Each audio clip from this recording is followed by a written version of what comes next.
Bismillahirrahmanirrahim. Dear students, Assalamu alaikum. Today our topic is about factor affecting the rate of enzymatic action and enzyme inhibition for class first year biology. First we discuss about the learning objective. We want to understand the different factors which affect the rate of enzymatic action and also discuss about the enzymatic inhibition and their types. First we discuss about the factor affecting the rate of enzyme action. There are different factors which are responsible for affecting the rate of enzyme action. These are temperature, pH, enzyme concentration and substrate concentration. First we discuss about the factor that is temperature. When the reaction is start, then also the temperature is increases.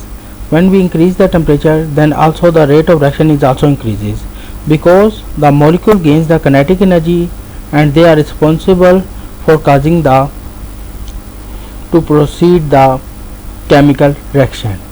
जैसे जैसे molecules जो हैं वो kinetic energy gain करते जाएंगे, molecules के दरम्यान vibration ज़्यादा होगी और जिसकी वजह से क्या होगा कि जो केमिकल रिएक्शन है वो स्टार्ट हो जाएगा और ऐसा ऐसा जो रेट ऑफ रिएक्शन है वो हमारा इंक्रीज़ होता जाएगा. At a time, after some time we have gain a maximum value और maximum activity at a specific temperature. That temperature is called the optimum temperature. ऐसा टेम्परेचर जिस पे हम जो है मैक्सिमम एक्टिविटी जो है रेट ऑफ रिएक्शन की अचीव करें, मैक्सिमम एक्टिविटी एंजाइम की अचीव कर लें जो रेट ऑफ रिएक्शन को जो प्रोसीड कर रहा है, तो उस टेम्परेचर को जो होगा वो टेम्परेचर एंजाइम के लिए जो हम कहेंगे उसे हम ऑप्टिमम टेम्परेचर कहेंगे. अब इस ऑप्टिमम टेम्परेचर पे जो रेट ऑफ रिएक्शन है वो मैक्सिमम एक्टिविटी शो कर रहा होता है. जैसे हम जब टेम्परेचर को इंक्रीज़ करते हैं तो हमने देखा कि फर्दर क्या होता है कि इंक्रीज़ होने की बजाय रेट ऑफ रिएक्शन इंक्रीज़ होने की बजाय डिक्रीज़ होना शुरू हो जाता है. और जैसे जैसे temperature when we have to increase the temperature further from the optimum temperature, then the enzyme are not responsible for increasing the rate of reaction, because enzymes are the globular protein and their structures become destroyed. जो हमारे पास जब हमने further optimum temperature से increase कर रहे हैं तो हमारे पास आपको पता है कि एंजाइम्स जो हैं वो ग्लोबुलर प्रोटीन्स हैं, उनका जो स्ट्रक्चर है वो डी नेचर हो जाता है. डी नेचर क्यों हो जाता है? जो उनका टर्शी और सेकेंडरी या टर्शी स्ट्रक्चर से जो आपके पास मौजूद है प्रोटीन्स बनी हुई हैं, जो उनका स्ट्रक्चर है वो क्या हो जाएगा? डी नेचर हो जाएगा. डी नेचर से मुराद ये है कि उनका स्ट्रक्चर जो है वो अपनी जो है शेप में नहीं रहेगा और जिसकी वजह से एंजाइम जो है वो अपना प्रॉपर वर्क नहीं करेगा और जिसकी वजह से क्या होगा कि एंजाइम जब से हम ऑप्टिमम टेम्परेचर से ऐसा ऐसा इंक्रीज़ करेंगे टेम्परेचर, तो जिसकी वजह से आप ये देख रहे हैं जैसे ही हम 60 पे जाते हैं तो बिल्कुल ही जो रेट ऑफ रिएक्शन है वो ज़ीरो हो जाता है, क्योंकि जहाँ पे सारे एंजाइम्स जो एंजाइम वर्क कर रहे थे वो क्या हो गए हैं? डी नेचर हो गए हैं. और इसकी रीज़न पूछी जाती है कि क्यों डी नेचर्ड हुए हैं, तो आप ये बात याद रखें because enzymes are globular proteins and their secondary and tertiary structure become destroyed or denatured. तो ये तो इसकी रीज़न थी कि जब टेम्परेचर ज़्यादा होता है तो एंजाइम्स का जो ग्लोबुलर प्रोटीन्स के बने हुए है उनका सेकेंडरी और टर्शियरी स्ट्रक्चर डिस्ट्रॉय हो जाता है, जिसकी वजह से एंजाइम को हम डी नेचर्ड कहते हैं. तो ये तो था फैक्टर टेम्परेचर जो एंजाइम एक्टिविटी पे को कैसे जो है अफेक्ट करता है. फर्दर हम देखते हैं कि हमारे पास डिफरेंट जो हैं आपके पास ऑर्गेनिज्म प्रेजेंट है और हर किसी का ऑप्टिमम टेम्परेचर डिफरेंट होगा. अब हम एक एग्जांपल कंसीडर करते हैं और दो एंजाइम्स की हमने जो है टेम्परेचर देखें, ऑप्टिमम टेम्परेचर को हमने कंसीडर किया है. तो अगर हम देखें जो ह्यूमन बॉडी के अंदर जो एंजाइम एक्टिविटी है वो जो मैक्सिमम एंजाइम एक्टिविटी आती है वो आपके पास आ रही है 37 डिग्री सेल्सियस पे. और जो हीट टॉलरेंट बैक्टीरिया जो थर्मोफाइल बैक्टीरिया होते हैं उन पे जो है एंजाइम की जो ऑप्टिमम, जिस पे मैक्सिमम एक्टिविटी इन जो है शो की जाती है, एंजाइम जो मैक्सिमम एक्टिविटी अपनी शो करता है, वो हमारे पास जो बैक्टीरिया, जो थर्मोफाइल बैक्टीरिया, जो टेम्परेचर टॉलरेंट बैक्टीरिया हैं, वो तकरीबन 77 सेल्सियस को क्या करते हैं, टॉलरेट करते हैं और इस पे मैक्सिमम जो है ना एक्टिविटी जो है अपनी शो करते हैं। तो हमारी टेक्स्ट के अंदर ये लिखा हुआ है कि 70 और हायर डिग्री।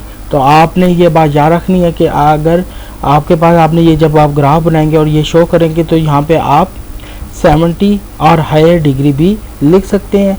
और आपने ये बात याद रखनी है, ये बैक्टीरिया जो है ये temperature resistant bacteria, thermophilic bacteria, that's why they have higher optimum temperature to show the maximum activity.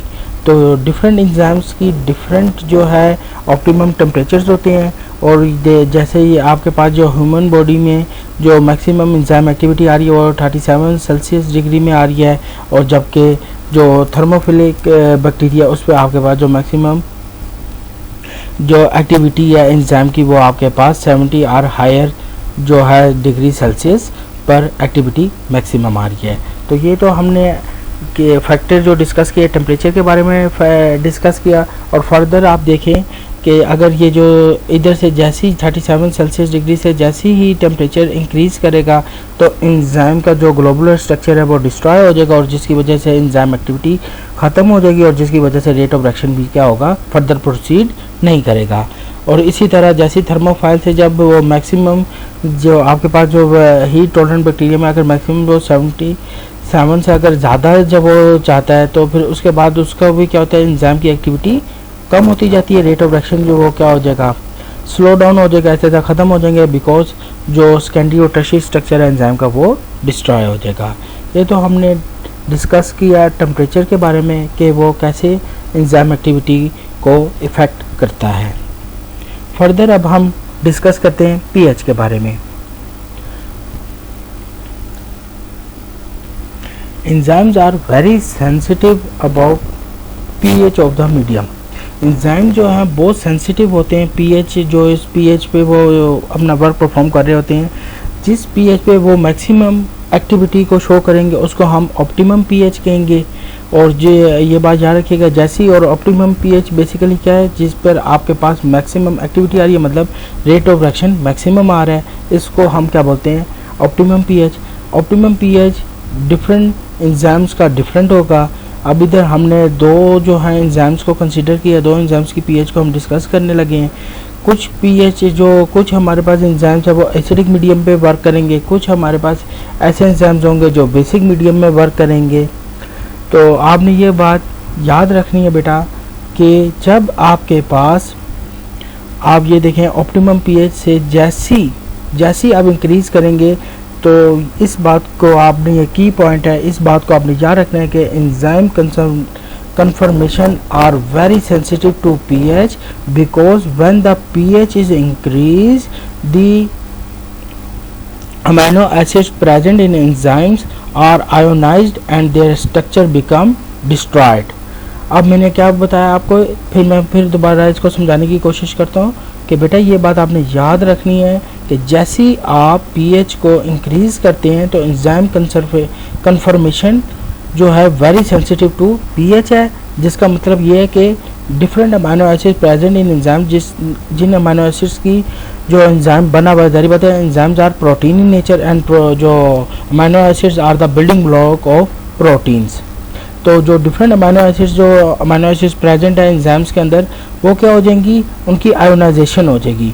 जैसे ही उनकी आयोनाइजेशन से मुराद ये है कि उनमें चार्जेस जो है वो सेपरेशन हो जाएगी, पॉजिटिव नेगेटिव चार्जेस में वो सेपरेट हो जाएंगी और which are responsible for denaturation of the enzyme. तो इसकी अगर आपसे वो रीज़न आ जाए, आपसे क्वेश्चन ये किया जाए कि how pH affect the enzyme activity, तो आपने ये आंसर करना होगा कि different pH work on different for different enzymes के डिफरेंट पीएच हम इस्तेमाल करते हैं डिफरेंट एंजाइम्स के लिए। कुछ एसिडिक मीडियम के, कुछ बेसिक मीडियम के हैं और दे show maximum activity on their optimum pH. और फिर उसके बाद आपने ये जैसे ही बताना है और उसके बाद आपने ये लिखना होगा कि when the pH increases from their optimum pH, then the ionization of amino acids takes place and which is responsible for the denaturation of enzyme. तो और फिर ये आपका आंसर कंप्लीट होगा कि कैसे जो है एंजाइम जो है वो अपना वर्क छोड़ देता है, क्योंकि जो आपके पास एंजाइम बना हुआ है वो आपको पता है प्रोटीन का बना हुआ है, और प्रोटीन बेसिकली जो है वो किसकी बनी होती है, अमीनो एसिड्स की बनी होती है, और उन अमीनो एसिड्स की क्या हो जाती है, आयोनाइजेशन हो जाती है, और जिसकी वजह से जो एंजाइम जो है वो वर्क अपना प्रॉपर शो नहीं करता, और जिसकी वजह से क्या होगा, रेट ऑफ रिएक्शन नहीं होगा और एंजाइम बेसिकली क्या हो गया, डिस्ट्रॉय हो गया या डीनेचर्ड हो गया है।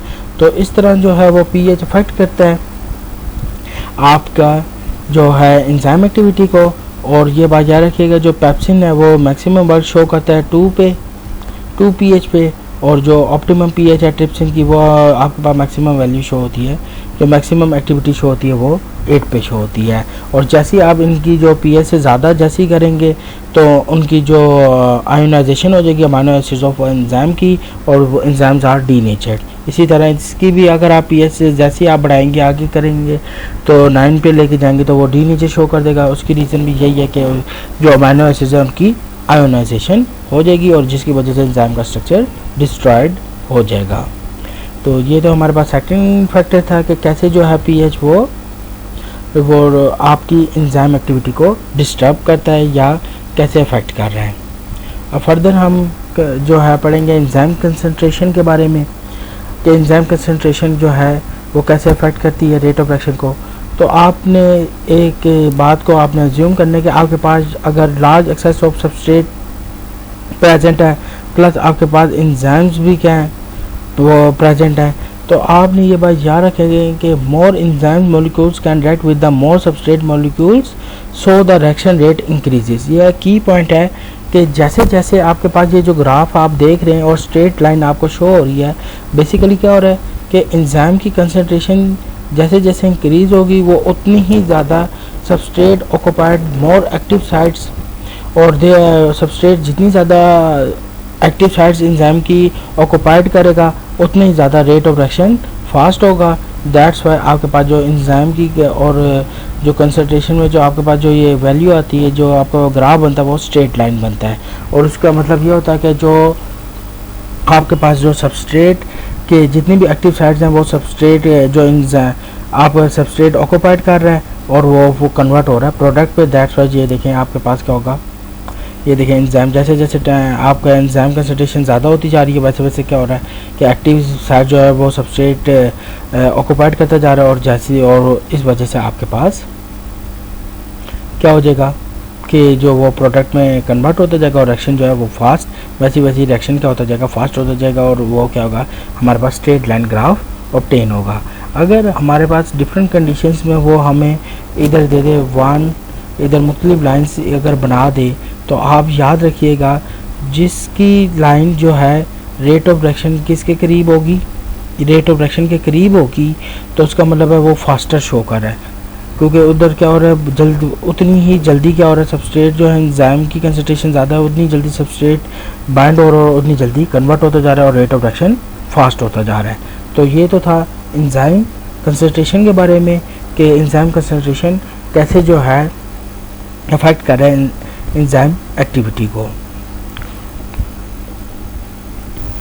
आपने इसमें की पॉइंट हमेशा याद रखना है कि जितनी ज़्यादा आपके पास एक्टिव साइट्स एंजाइम्स की मौजूद होंगी वो डायरेक्टली प्रोपोर्शन है सबस्ट्रेट के साथ, कि जितनी ज़्यादा एक्टिव साइट्स एंजाइम्स की मौजूद हैं उतनी ज़्यादा सबस्ट्रेट बाइंड करेंगे और उतना ही फास्ट रिएक्शन होगा, जिसकी वजह से क्या है आपके पास ये जो ग्राफ बनेगा वो हमेशा स्ट्रेट लाइन ग्राफ बनेगा।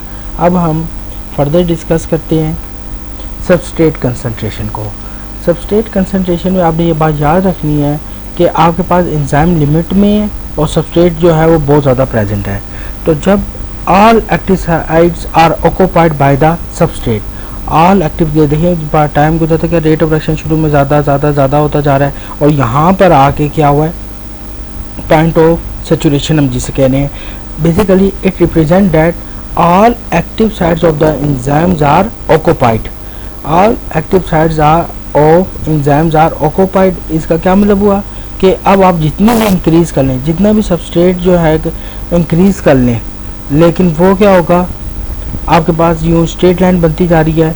इसका मतलब ये कि increasing concentration does not affect the rate of reaction, कि आपके पास जितना भी आप सबस्ट्रेट इंक्रीज कर रहे हैं उसकी जो है रेट ऑफ रिएक्शन पे फर्क नहीं पड़ रहा। उसकी रीज़न क्या है, क्योंकि all active sides are occupied, जितनी भी एक्टिव साइड्स थी एंजाइम्स की वो ऑक्यूपाइड हो गई हैं, and that's point is called the point of saturation.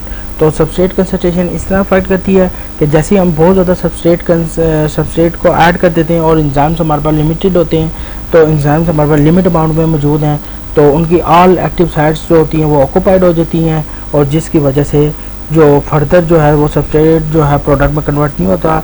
तो उसकी वजह से जो आगे हमारे पास जब ग्राफ में हम देखते हैं, जब टाइम गुजरता जाता है तो फिर हम देखेंगे कि हमारे पास स्ट्रेट लाइन जो है वो अपीयर हो जाएगी। जितना भी हम मर्जी सबस्ट्रेट इंक्रीज़ कर लें उससे जो है फ़र्क नहीं आएगा। तो उस पर हमें ये अगर आपसे क्वेश्चन आ जाए कि how substrate concentration affect the enzyme activity, तो आपने बताना होगा कि जब एक ख़ास लिमिट पे पहुंचकर क्या होता है कि all active sites of the enzymes are occupied and which are responsible that no more जो है रेट ऑफ रिएक्शन जो है अकर होगा। ज़ाहिर बात है वो रेट ऑफ रिएक्शन इंक्रीज़ नहीं होगा। तो इससे हम क्या बोलते हैं कि आपके पास इस तरह सबस्ट्रेट कंसंट्रेशन जो है वो अफेक्ट कर रही है। और इसमें आपके पास की पॉइंट आपने हमेशा याद रखना है कि आपके पास एंजाइम्स जो हैं वो लिमिट में होते हैं और सबस्ट्रेट जो होता है वो क्या हो रहा है आपके पास एक्सेस में मौजूद है। That's why all substrate occupied the active sites of the available enzymes. अब हम फर्दर डिस्कस करेंगे एंजाइम इनहिबिशन के बारे में। एंजाइम इनहिबिशन का आपने ये बात याद रखनी है, the phenomenon in which an enzyme fails to catalyse a reaction is called enzyme inhibition. जब भी आपके पास क्या होगा कि एंजाइम एक्टिविटी को जो है जो रिएक्शन को वो फर्दर प्रोसीड नहीं कर पा रहा, रेट ऑफ रिएक्शन को इंक्रीज़ नहीं कर पा रहा, तो ऐसे फिनोमिनन को या हम क्या बोलते हैं एंजाइम इनहिबिशन बोलते हैं। और the molecule that react with the enzyme but not convert into a product are called the enzyme inhibitors. और वो मॉलिक्यूल जो एंजाइम के साथ जो रिएक्ट कर लेता है और एंजाइम को वर्क प्रॉपर नहीं करने देता कि एंजाइम जो है वो कन्वर्ट करे सबस्ट्रेट को इनटू प्रोडक्ट में, उसको मॉलिक्यूल को हम क्या कहेंगे एंजाइम इनहिबिटर कहेंगे।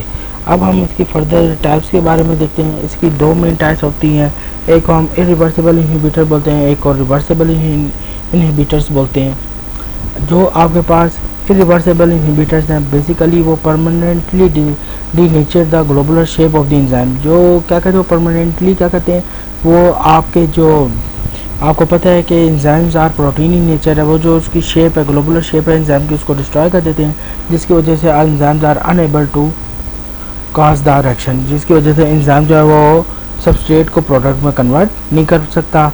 जिसके एग्जांपल आपके पास पॉइजन है जिसमें साइनाइड है, हैवी मेटल्स में मरकरी, लेड है, इसी तरह इंसेक्टिसाइड्स हैं।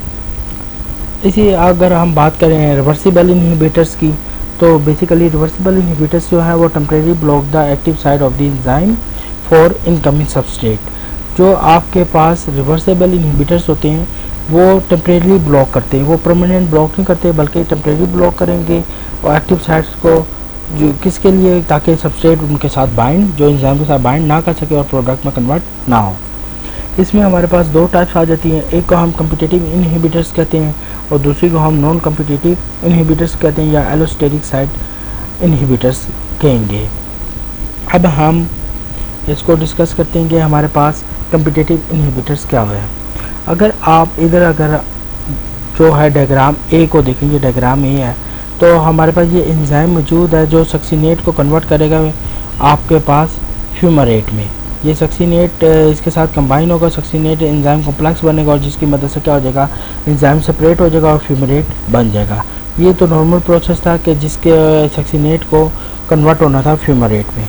लेकिन अगर इधर क्या आ जाए, इसके सक्सीनेट से मिलता जुलता जो है सब्सटेंस आ जाए जिसे हम क्या बोलते हैं मेलोनेट। और सक्सिनेट की बजाय मेलोनेट इसके साथ क्या कर जाए, कंबाइन हो जाए और आपके पास मेलोनेट एंजाइम कॉम्प्लेक्स बन जाएगा। तो जब मेलोनेट एंजाइम कॉम्प्लेक्स बनेगा तो आपके पास फर्दर प्रोडक्ट कोई फॉर्म नहीं होगा। तो मेलोनेट ने compete किया किसके साथ, सक्सिनेट के साथ, और सक्सिनेट के साथ जब इसने compete किया है तो इसकी वजह से क्या हुआ है कि आपके पास मेलोनेट जब कंबाइन हुआ तो उसने प्रोडक्ट में कन्वर्ट जो है नहीं हुआ। और सक्सिनेट, अब ये कैसे होता है कि जब सक्सिनेट की अगर आपके पास जो सबस्ट्रेट है वो कम है तो क्या होता है, मेलोनेट जो है वो क्या हो जाएगा, आपके एंजाइम के साथ, जो ये एंजाइम है इसके साथ अटैच हो जाएगा और वो फर्दर प्रोडक्ट नहीं बनने देगा।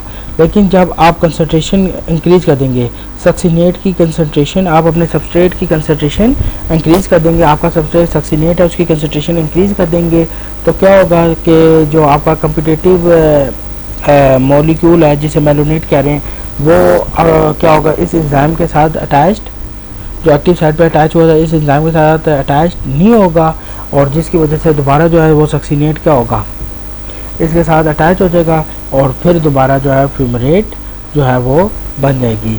तो ये इस वजह से हम जो कम्पिटिटिव होते हैं ये बेसिकली रिवर्सेबल होते हैं, इनको हम रिवर्स कर सकते हैं। कैसे रिवर्स कर सकते हैं कि आपने ये बात याद रखनी है कि वो उनकी हम क्या ज़्यादा कर देते हैं, सबस्ट्रेट की कंसंट्रेशन को ज़्यादा कर देते हैं, जिसकी मदद से जो आपके पास जो कम्पिटिटिव इनहिबिटर है वो जो एक्टिव साइट के साथ जो है फिर वो कंबाइन नहीं हो सकता फिर, और उसकी मदद से क्या होता है कि जो जब सबस्ट्रेट ज़्यादा है तो वो आपका जो कम्पिटिटिव इनहिबिटर है वो बाइंड नहीं होगा, बल्कि जो सबस्ट्रेट है वही बाइंड होगा और उसकी मदद से आपका प्रोडक्ट बन जाएगा। तो ऐसी इनहिबिशन को, फिनोमिनन को या इनहिबिटर्स को हम क्या बोलते हैं, कम्पिटिटिव इनहिबिटर्स कहेंगे।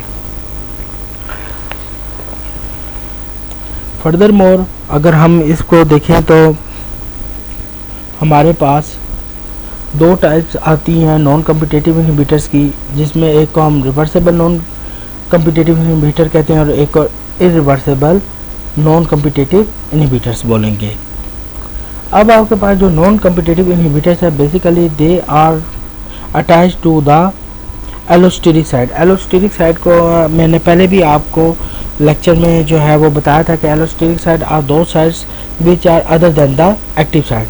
तो जो आपके पास जिस एंजाइम में ये अदर, ये देख रहे हैं ये एलोस्टेरिक साइड है, एलोस्टेरिक साइड के साथ जब आपके पास नॉन कम्पिटिटिव इनहिबिटर, ये देखें अगर आपके पास नॉन कम्पिटिटिव इनहिबिटर इधर आकर अटैच हो जाएगा तो ये फर्दर मोर जो है वो कन्वर्ट नहीं होगा, जिसकी मदद से हम ये कह सकते हैं कि अब इसने क्या किया कि एक्टिव साइड की शेप को चेंज कर दिया, जिसकी वजह से क्या हुआ कि सबस्ट्रेट अटैच्ड नहीं हो रहा। तो अब आपके इसमें भी दो टाइप से, एक रिवर्सेबल है और एक इरिवर्सेबल है। जो एलोस्टेरिक साइड के साथ अटैच्ड हो और उसके बाद जो है वो क्या कर दे, ग्लोबुलर शेप जो है एंजाइम की वो बिल्कुल चेंज कर दे कि सबस्ट्रेट अटैच नहीं हो सकता, तो उसे हम क्या बोलते हैं, इरिवर्सेबल नॉन कम्पिटिटिव इनहिबिटर्स, जिसके अंदर हैवी मेटल्स, पॉइजन, साइनाइड, ये आप इसमें एग्जांपल दे सकते हैं। और इसी तरह अगर आपके पास जो है non competitive inhibitor allosteric side पे अटैच्ड हुआ है, लेकिन वो जो है आपने बात याद रखनी है, वो क्या करेगा, वो एंजाइम को जो है ना टेम्परेरी जो है वो क्या कर देगा, इनहिबिट कर देगा। मतलब ये जो आपके साथ जब रिवर्सेबल में क्या होता है, जब एलोस्टेरिक साइड पर अटैच होता है तो टेम्परेरी जो है एक्टिव साइड को ब्लॉक करता है, और वो क्या होगा, जैसे आप सबस्ट्रेट की कंसंट्रेशन ज़्यादा करेंगे तो ये भी वापस रिमूव हो जाएगा, और जिसकी वजह से क्या होगा, सबस्ट्रेट बाइंड होगा और वो कन्वर्ट हो जाएगा प्रोडक्ट में। लेकिन इसमें फ़र्क क्या आया कि जब आपके पास ये नॉन कम्पिटिटिव इनहिबिटर में क्या है कि जब रिवर्सेबल वो होगा, it only inhibit the enzyme temporarily. तो आपने ये बात याद रखना है कि वो उसको इनएक्टिव करता है, टेम्परेरली इनएक्टिव करता है जब एलोस्टेरिक साइड पर अटैच होगा, परमानेंटली उसको डिस्ट्रॉय, जो एंजाइम के स्ट्रक्चर को डिस्ट्रॉय नहीं करेगा। लेकिन अगर इरिवर्सेबल है तो वो जब नॉन कम्पिटिटिव इनहिबिटर इधर अटैच होता है तो वो क्या कहते हैं, ग्लोबुलर स्ट्रक्चर जो है एंजाइम का, उसको जो एक्टिव साइड है उसको क्या कर देता है, चेंज कर देता है, और जो सबस्ट्रेट है वो उसके साथ बाइंड नहीं कर पाता, जिसकी वजह से क्या होता है, उसको हम इरिवर्सिबल नॉन कम्पिटिटिव इनहिबिटर बोलते हैं। तो ये तो दो टाइप्स थी जिसकी मदद से क्या होता है कि आपके पास जो नॉन कम्पिटिटिव इनहिबिटर्स हैं वो रिवर्सिबल भी हैं और इरिवर्सिबल भी हैं। तो बस इसमें फ़र्क इतना है कि जो की पॉइंट ये है, जो नॉन कम्पिटिटिव इनहिबिटर टेम्परेटली जो है एंजाइम की एक्टिविटी को ब्लॉक कर रहा है उसको हम रिवर्सिबल नॉन कम्पिटिटिव इनहिबिटर कहते हैं। और जो आपका जो मॉलिक्यूल या जो भी नॉन कम्पिटिटिव इनहिबिटर है वो परमानेंटली क्या कर रहा है, ब्लॉक कर देता है। जब एलोस्टेरिक साइड पे अटैच होता है और वो परमानेंटली क्या कर देता है, वो डिस्ट्रॉय कर देता है या आप समझें उसकी एक्टिव साइड को चेंज कर देता है, तो उसको हम कहेंगे इरिवर्सिबल कम्पिटिटिव इनहिबिटर बोलेंगे। तो ये तो हमने पढ़ा है किसके बारे में, नॉन कम्पिटिटिव इनहिबिटर्स के बारे में। अब इसका अगर हम कंपैरिजन करें कि कम्पिटिटिव और नॉन कम्पिटिटिव इनहिबिटर्स में फ़र्क क्या है, तो कम्पिटिटिव इनहिबिटर्स के अंदर क्या हो रहा है कि आपके पास जो है, ये देखें, जो आपके पास एंजाइम जो मॉलिक्यूल है, जो इनहिबिटर है, वो एक्टिव साइट पे जाके अटैच हो जाता है और जिसकी वजह से सबस्ट्रेट अटैच नहीं हो सकता। जबकि नॉन कम्पिटिटिव इनहिबिटर में क्या होता है कि आपके पास जो मॉलिक्यूल है, जो इनहिबिटर है नॉन कम्पिटिटिव में, वो एलोस्टेरिक साइड पे अटैच होता है, वो एक्टिव साइड पे अटैच नहीं होता, बल्कि किधर अटैच होता है। एक की पॉइंट है कि इन दोनों में फ़र्क क्या है, एक जो है वो एक्टिव साइड के साथ अटैच हो रहा है, वो उसे हम कहते हैं कम्पिटिटिव इनहिबिटर, और जो दूसरा है जिसे हम नॉन कम्पिटिटिव इनहिबिटर बोलते हैं वो किस साइड पर अटैच होता है, एलोस्टेरिक साइड पर जाकर अटैच हो जाता है, जिसकी वजह से सबस्ट्रेट बाइंड जो है वो एंजाइम के साथ नहीं कर सकता और जिसकी वजह से वो प्रोडक्ट पर कन्वर्ट नहीं होगा। तो ये इसका कंपैरिजन था between the competitive inhibitor and non competitive inhibitor के दरमियान में। तो अब हम नेक्स्ट टाइम जो है वो कम्पिटिटिव इनहिबिटर में जो है फीडबैक इनहिबिशन के बारे में पढ़ेंगे। Thank you.